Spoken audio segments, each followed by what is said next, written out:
Revelation 12. And a great sign appeared in heaven, a woman clothed with the sun, with the moon under her feet, and on her head a crown of 12 stars. She was pregnant and was crying out in birth pains and the agony of giving birth.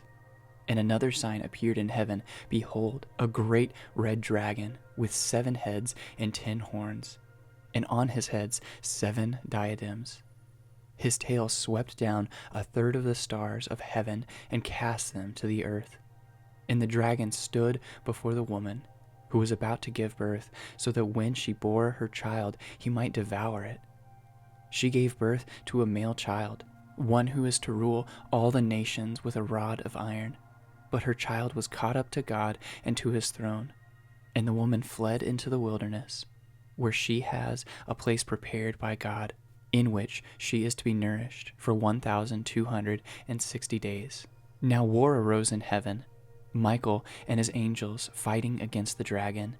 And the dragon and his angels fought back, but he was defeated, and there was no longer any place for them in heaven. And the great dragon was thrown down, that ancient serpent, who is called the devil and Satan, the deceiver of the whole world. He was thrown down to the earth, and his angels were thrown down with him.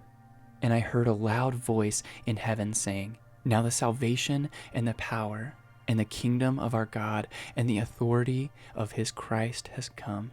For the accuser of our brothers has been thrown down, who accuses them day and night before our God.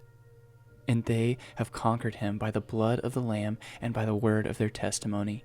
For they loved not their lives even unto death.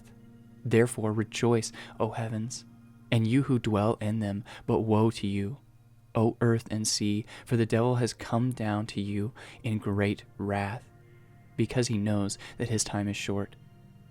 And when the dragon saw that he had been thrown down to the earth, he pursued the woman who had given birth to the male child.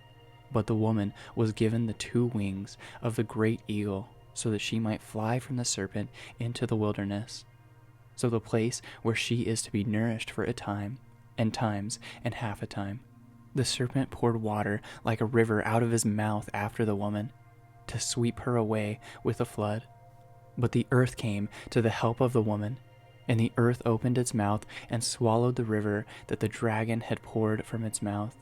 Then the dragon became furious with the woman and went off to make war on the rest of her offspring, on those who keep the commandments of God and hold to the testimony of Jesus. And he stood on the sand of the sea.